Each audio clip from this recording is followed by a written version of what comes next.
Dans les rues virtuelles de Paris 2025, où les algorithmes dictent les tendances et où la célébrité se mesure en vues et en likes, imaginons un instant qu'un certain Georges Brassens voit le jour. Non pas dans cette France d'après-guerre où la chanson française trouvait ses lettres de noblesse, mais dans notre époque hyper connectée, où TikTok remplace les cabarets et où Spotify a supplanté les disques vinyles. Cette uchronie nous invite à explorer une question fascinante. Comment l'esprit rebelle et poétique de Brassens s'adapterait-il au code de notre modernité numérique? Le jeune Georges de 2025 grandirait probablement dans une banlieue parisienne, fils d'une famille modeste où les écrans remplacent les livres, où les conversations se font par messages vocaux et où la culture se consomme en format court. Dès l'adolescence, notre Georges contemporain découvrirait les mots non pas dans les recueils de Villon ou de Verlaine, mais à travers les punchlines des rappeurs, les mèmes Internet et les threads Twitter qui défilent sur son smartphone. Son premier contact avec la poésie se ferait peut-être à travers les textes de Nekfeu ou d'Orelsan, ces nouveaux troubadours du béton qui ont su adapter l'art des mots aux réalités urbaines contemporaines. Mais Brassens, même né en 2025, resterait Brassens. Son tempérament naturellement anticonformiste le pousserait rapidement à questionner cette culture de l'instantané.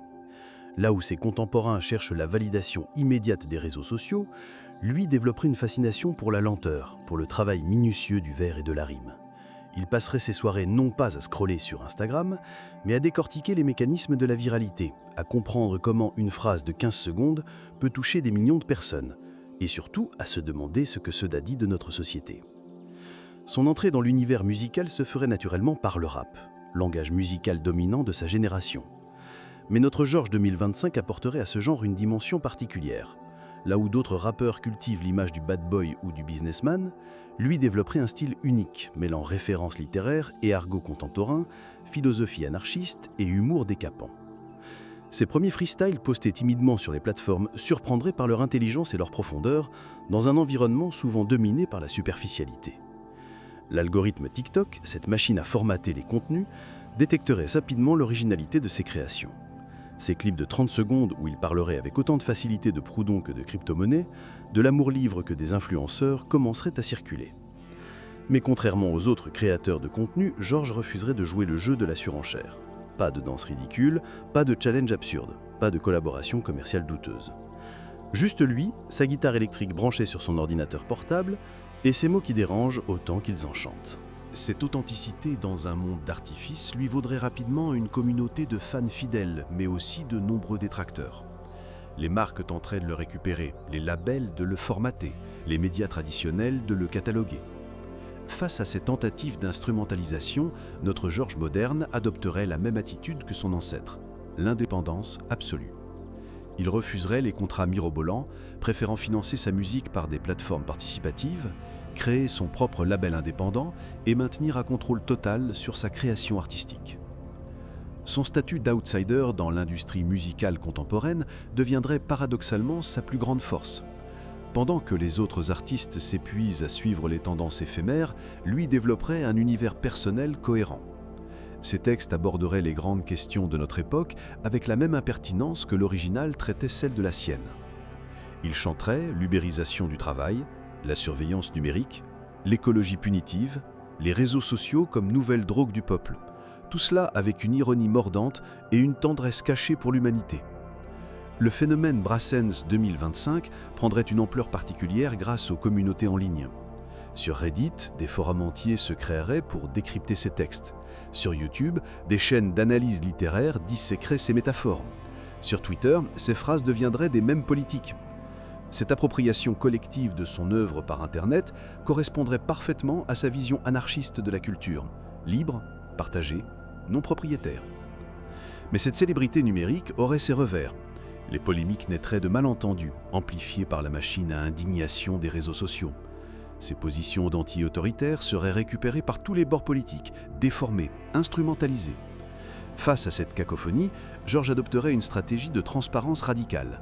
Expliquer ses positions dans de longs posts, répondre directement aux critiques, assumer ses contradictions plutôt que de les cacher. Son rapport à l'amour et aux relations interpersonnelles reflèterait les codes de son époque tout en les questionnant. Il chanterait les applications de rencontres avec la même tendresse ironique qu'il réservait autrefois aux passantes. Ces textes exploreraient les nouvelles formes de solitude créées par l'hyperconnexion, la difficulté d'aimer authentiquement dans un monde d'images filtrées et de personnalités construites pour les réseaux. L'engagement politique du Brassens 2025 passerait moins par les partis traditionnels que par les nouveaux mouvements citoyens, les collectifs écologistes, les initiatives de démocratie participative. Il utiliserait sa notoriété pour soutenir des causes locales, des libraires indépendantes menacées par Amazon, des petits théâtres qui résistent à la gentrification, des initiatives solidaires dans les quartiers populaires. Son anarchisme se traduirait par des actions concrètes plutôt que par des discours idéologiques. La question de savoir s'il deviendrait un rappeur contestataire ou une star TikTok révèle en réalité une fausse dichotomie. Le génie de Brassens, hier comme aujourd'hui, résiderait dans sa capacité à transcender les catégories, à créer son propre espace artistique indépendamment des cases préétablies. Il utiliserait TikTok sans en être prisonnier, ferait du rap sans renier la chanson française, toucherait les masses sans perdre son âme d'artiste. Son succès dérangerait l'establishment culturel français, toujours prompt à hiérarchiser les genres musicaux. Les puristes de la chanson française l'accuseraient de trahir l'héritage, tandis que les gardiens du rap lui reprocheraient de détourner leur code. Cette position d'entre-deux, loin de l'affaiblir, renforcerait son message. L'art véritable refuse les frontières, mélange les influences, crée sa propre langue. L'impact social de ce Brassens numérique dépasserait largement le cadre musical. Ses chansons deviendraient des hymnes pour une génération en quête d'authenticité dans un monde de façade. Elles accompagneraient les manifestations étudiantes, les mouvements sociaux, les rassemblements citoyens. Mais elles serviraient aussi de bande sonore aux moments d'intimité, aux histoires d'amour qui naissent et meurent sur les applications, aux dimanches pluvieux passés seuls devant Netflix. Sa relation complexe avec la technologie constituerait un aspect central de son personnage. Utilisateur expert des outils numériques, il n'en serait pas moins critique envers leurs dérives. Il dénoncerait l'addiction aux écrans tout en masterisant parfaitement les algorithmes de recommandation. Il créerait des contenus viraux tout en questionnant les mécanismes de l'attention captée. Cette ambivalence assumée ferait de lui un témoin lucide de son époque, capable d'en exploiter les possibilités sans s'y aliéner. L'évolution de sa carrière suivrait une trajectoire unique dans le paysage musical contemporain. Refusant les concerts dans les grandes salles surmédialisées, il privilégierait des formats plus intimes. Concerts dans des appartements retransmis en streaming, sessions acoustiques dans des lieux inattendus, collaborations avec des artistes issus d'univers différents. Cette approche alternative de la scène correspondrait à son besoin d'authenticité et à son rejet des logiques commerciales traditionnelles. Le Brassens de 2025 développerait probablement une relation particulière avec l'intelligence artificielle, cette nouvelle révolution technologique qui transforme la création artistique. Loin de la craindre ou de la rejeter, il l'utiliserait comme un outil d'exploration créative, tout en gardant un regard critique sur ses implications sociétales.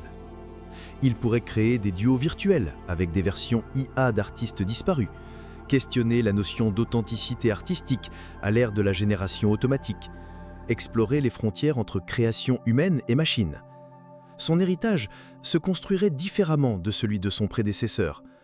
Là où l'original marquait les mémoires par ses albums physiques et ses concerts mythiques, le nouveau Brassens laisserait des traces numériques multiples, des milliers de vidéos, des collaborations avec des artistes du monde entier, des œuvres interactives où le public participe à la création.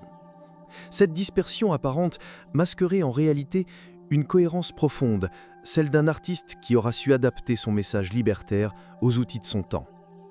L'influence du Georges Brassens de 2025 dépasserait les frontières françaises grâce à la portée mondiale d'Internet.